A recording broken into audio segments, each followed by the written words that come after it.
Zionists keep insulting me in cool t-shirt slogans this week. A prominent Tampa-based rabbi, Phil Cohen, told me there's a loudness to me that is both impressive and depressing. And genocide apologist twink Daniel Ryan Spalding told me lesbo jihad will never stop. And I just got this t-shirt from my editor. Now, why are all the Zionists so riled up this week against this impressively loud lesbo jihadist? Because while I was in ArabCon talking on a panel about the censorship of factual history taught in schools, whether that be Arab or Jewish history, I said this. We actually don't have a lot of archaeological evidence for these things that happen. We have no archaeological evidence for a lot of things that happened in the Torah, like the Exodus, like slavery in Egypt, like the Exodus, and like any kind of mass migration out of Palestine into Europe. There's no archaeological record that European Jews actually came from Palestine. Saying that is just causing so many Zionist identities to implode. So let me elaborate on those comments with receipts. But before I do that, please do whatever you can right now to amplify the message of the global Sumud flotilla. Right now, they are sailing into the waters where they usually get intercepted by Israel. This is one of the greatest nonviolent demonstrations of our lifetime. It is an existential threat to Israel if they are able to open this humanitarian corridor, because it will expose the extent of Israel's crimes and the solidarity of a world united against them. So from now until the flotilla safely reaches the shores of Gaza, Kinahora, inshallah, please be amplifying all their posts, commenting and sharing with your networks, and talking to your friends and family about how they should be paying attention to what's happening with the global Sumud flotilla. One more ask, and then I'm going to get to the part where I demolish Jewish Zionist whole identity and belief that they come from historical ancient Palestine. We've raised $48,000 over the past week for Among the Rubble's Gaza City Evacuation Fund. We've already sent evacuation funds to 10 families, allowing them to evacuate. And right now we're working on helping 10 more. Families in the north are facing literally robots full of explosives blowing up entire neighborhood city blocks. But there are people with disabilities and young children and elderly people who cannot make it south without riding on a vehicle, which can cost upwards of $1,000. Once they arrive in the south, it's $1,000 to be able to afford a tent. So these are what the funds we are raising are for. Please donate at the link in my bio. Stay till the end of the video for information on how you can enter a giveaway of 2 of my books to support this fundraiser. Now let's talk about what archaeology has to say about what's in the Bible. I talk a lot about this in one of my favorite chapters, the last main chapter of the book, Jews Are Entitled to Palestine. We take on that sense of entitlement when it comes from the Bible, international law, a claim to indigeneity, or just the fact that Jews are already there now. Here's the most important part of that chapter, though. Religious texts written thousands of years ago cannot provide the basis of how we organize ourselves in the 21st century as a pluralistic society of human beings with different and contradictory faith ancestries.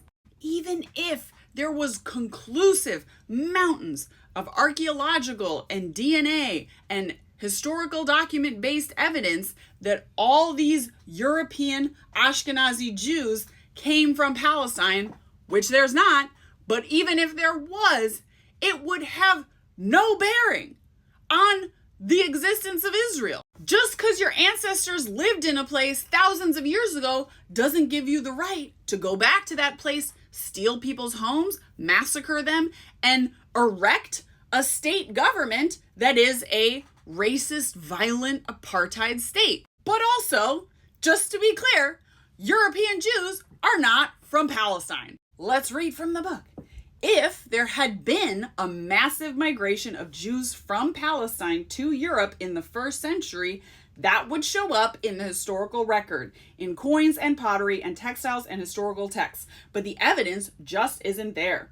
Shlomo Sand, who's an author I've been quoting in this, explains that many of his critics insist on defining historical Jewry as a people, one unique, exceptional, and immune to comparison. Such a view could be maintained only by providing a mythological image of the exile of a people that ostensibly took place in the 1st century BCE, despite the fact that the scholarly elite was well aware that such an exile never really occurred during the entire period in question. For this reason, not even one research-based book has thus been written on the forced uprooting of the Jewish people.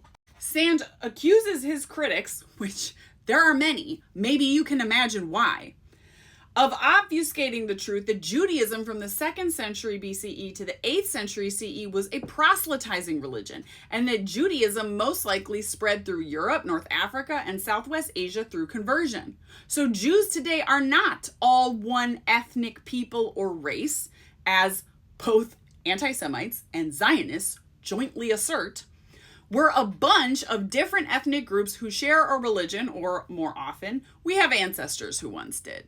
Now, of course, Zionists are going to go, oh, but Shlomo Sand is discredited. He's a hack. Still, you cannot produce that one scholarly book about the migration of Jews out of Israel, because it doesn't exist, because real scholars know that that never happened. So Sand really got their panties in a twist for a while there, those Zionists. But then when genetic science was booming onto the scene, you saw a lot of Israeli geneticists coming out saying, oh, we found conclusive DNA proof that Sand is wrong, Shlomo Sand is wrong, and Jews all come from Palestine. Except there was one Israeli geneticist, Aaron Elhaik, who was like, wait, you guys are manipulating the data. Aaron Elhaik has accused those researchers of manipulating data to fit a preferred narrative. His findings, along with research by others, shows at least 90% of Ashkenazic maternal ancestry is indigenous to Europe and likely originated through conversion of local populations, with the remaining ancestries having East Asian or unidentified origins. He found just 0 to 3% Levantine ancestry and a dominant Iranian ancestry, 88%, in modern-day Ashkenazi Jews. So if we're going to base, real estate decisions on ancient DNA evidence, all those Ashkenazi Jews should have gone to Iran and not anywhere near Palestine. And something also really embarrassing for the Zionist Jews in the comments of that video is that there's been conclusive scholarly evidence that Jewish enslavement in Egypt and a subsequent exodus, which I mentioned on stage, also never happened.